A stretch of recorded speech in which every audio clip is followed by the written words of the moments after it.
उत्तर प्रदेश की गाजियाबाद की एक भयंकर घटना, झाकझूर देने वाली घटना सामने आई है। 11 जून 2024 साल एक 18 साल का लड़की का साथ ऐसे विभत्स तरीके से गैंगरेप हुआ है, सुनकर आपका रूह कांप जाएगी। नमस्कार, आदाब, आप सभी का स्वागत है मेरी यूट्यूब चैनल रियल स्टोरी में। उम्मीद है कि आप सब अच्छे होंगे, अपने ख्याल रख रहे होंगे। उत्तर प्रदेश की गाजियाबाद की एक थाना लगती है टीनामोड़ का रहने वाली काजल और शीला। दरअसल काजल का माँ थी शीला। काजल लिखने पढ़ने में बहुत होशियार 17-18 साल की लड़की थी। 12वीं में पढ़ती है। 2 साल पहले उसका बाप किसी बीमारी के चलते मौत हो गई थी। अब माँ बेटी दोनों एक साथ रहते हैं। दरअसल ये काजल का और कोई नहीं था, ना कोई भाई थे ना कोई की। तो अब काजल को पढ़ने के लिए पैसा की ज़रूरत थी, तो वो कैसे? फिर इसका माँ यहाँ एक पास की एक कॉलोनी में जाती है, जाके काम मांगने लगती है। इसके बाद कॉलोनी में एक इसको काम मिलती है झाड़ू पोछा लगाने की और खाना बनाने की। फिर खाना बनाती, एक फैमिली में वो झाड़ू पोछा लगाती, खाना बनाती और कपड़ा धोती। तब ये जो परिवार का मुखिया था दयाशंकर पांडे ने शीला को कहता है कि तुम टेंशन लेने की ज़रूरत नहीं, तुम्हारा बेटी का जो पढ़ाई का खर्चा हो सब मैं दूंगा।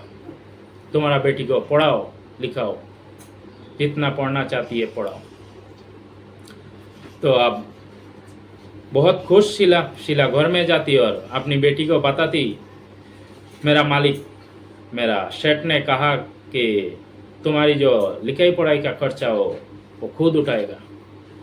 यह सुनकर काजल भी बहुत खुश, क्योंकि काजल का घर में कोई मर्द आदमी था ही नहीं, सिर्फ इसका माँ। अब धीरे काजल स्कूल जाती, फिर शाम को घर आती।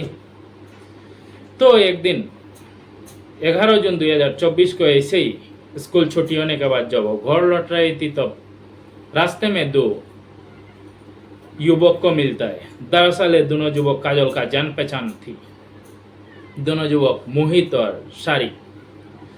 ये लोग काजल को कहता है कि तुम्हारी माँ बहुत तबीयत खराब है और शालीमार गार्डन में है। और सुनकर दंग रह जाती है। सुबह तक तो माँ ठीक थी, पटक से क्या हो गया ऐसा जो उसका तबीयत इतनी ज़्यादा बिगड़ गई। तो ये जो काजल कहती है ठीक है चलो, इसका बाइक में लेके तो शालीमार गार्डन पहुंचती है। तुरंत ये लोग काजल तैयार हो जाती है और फिर शालीमार गार्डन पहुंचती। शालीमार गार्डन पहुंचने के बाद ये जो शारिक था ये वहाँ से कुछ कोल्ड ड्रिंक्स वगैरह लेते हैं, फिर उस फ्लैट तक पहुँचते हैं। फ्लैट तक पहुँचने के बाद काजल जब अंदर जाती है, गेट खुल के जब अंदर जाती है, दौड़ के वो अंदर जाती है, जाके देखती है वहाँ कोई नहीं है। वो पूछती है कहाँ है मेरी माँ? यहाँ तो कोई नहीं है। तो ये जो मोहित और शारिक ये कहता है हो सकता है इनका तबीयत कुछ ज़्यादा ही बिगड़ गई हो, इसीलिए कोई हॉस्पिटल में गई हो। ठीक है, बहुत ज़्यादा गर्मी है, थोड़ा रेस्ट कर लेते हैं, फिर हम सब जाएंगे वहाँ। तब तक तुम थोड़ा रेस्ट कर लो, कुछ कोल्ड ड्रिंक्स वगैरह लाया है वो पी लो। तो ये जो कोल्ड ड्रिंक्स थी काजल को दिया जाता है, काजल भी पी लेती है। काजल इनको जान पहचान था, तो ये कोई संदेह नहीं करता, कोई शक नहीं करता, पी लेती है।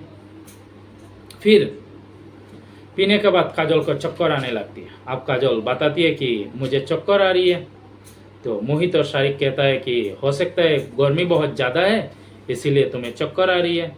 तो एक काम करो, तुम बिस्तर में जाके सो जाओ कुछ देर, फिर हम चलेंगे। तो ये जाके बिस्तर में लेट जाती है। जैसे ये बिस्तर में जाती और लेट जाती, मोहित और शारिक दोनों इसके साथ छेड़छाड़ करने लगती है। अब काजल के साथ ये दोनों छेड़छाड़ कर रही है। काजल विरोध भी कर नहीं पा रही है, क्योंकि वो नस्ली पदार्थ खिला के इसका सुला दिया गया था। और सब समझ रहे थे, देख रहे थे, लेकिन उसका विरोध नहीं कर पा रहा था। अब धीरे धीरे ये दोनों लड़का मोहित और शारिक इसका कपड़ा उतारने लगती है, फिर बहुत विभत्स तरीका से इसका साथ रेप करता है, बहुत क्रूर तरीका से इसका साथ रेप करता है। इसका ये जो रेप करता है, रेप करने के बाद इसको कहता है अगर तुमने ये बात किसी को बताई, घर में जाके तुम्हारी माँ को बताई, तो तुम्हें और तुम्हारी माँ को हम जान से मार देंगे, हम दोनों ने तुम्हें जान से मार देंगे। ये कहने के बाद ये दोनों यहाँ से चले जाते हैं। फिर ये उठती और लड़खड़ा के अपनी घर पहुँचती है। घर पहुँचने के बाद ये उसकी जब माँ देखती है, माँ दंग रह जाती है, क्योंकि वो लड़खड़ा के आ रही थी। आने के बाद माँ कहती है कि क्या हुआ, पूछती है माँ काजल को, क्या हुआ तुम्हारा, ऐसे क्यों आ रही हो। तो काजल रो रो के बोलती है कि मेरा साथ ऐसा ऐसा गैंगरेप हुआ, शारिक और मोहित ने मेरा साथ ऐसे गैंगरेप किया। इसके बाद माँ भी रो के रहती है। इसके बाद रहने के बाद उसको एक हॉस्पिटल ले जाती है। हॉस्पिटल ले जाने के बाद डॉक्टर बताता है कि इसको भर्ती करवाना पड़ेगा, इसको बहुत ज़्यादा ब्लीडिंग हो रहा है, इसका टाँके लगाने पड़ेगी। माँ कहती है ठीक है, जो लगाना है लगाओ। तो इसके बाद डॉक्टर इसको 13 टाँके लगाते हैं, उसका प्राइवेट पार्ट्स में 13 टाँके। आप समझ सकते हैं किस तरह की इसका साथ दुष्कर्म हुआ है, कितनी विभत्स तरीक़ा से इसका साथ दुष्कर्म हुआ है। 13 टाँके लगाने के बाद थोड़ा बहुत जब ठीक होते हैं, फिर डॉक्टर छुट्टी दे देता है। छुट्टी देने के बाद अपनी घर चली जाती है। आने के बाद शाम को जब आने के बाद खाना साना खाने के लिए तैयार हुआ, फिर उस टाइम ये दोनों लड़का भी वहाँ पहुँच जाती है, मोहित और शारिक। जाके इनको धमकी देने लगते हैं अगर तुमने ये बात किसी को बताई या पुलिस स्टेशन गए तो तुम्हें जान से मार दिया जाएगा, हम दोनों तुम काजल को माँ को जान से मार देंगे। ये कहने के बाद ये लोग चले जाते हैं। शीला भी, काजल का माँ शीला भी डर जाती है।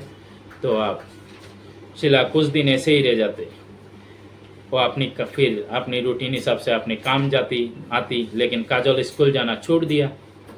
अब कोई ना कोई शीला को भी लगने लगा, शीला को रात को नींद नहीं आता था, यह सोचता था इसका बेटी को इंसाफ नहीं मिला। यह सोचकर इसका कोई ना कोई ये भी गिल्टी फील करने लगा।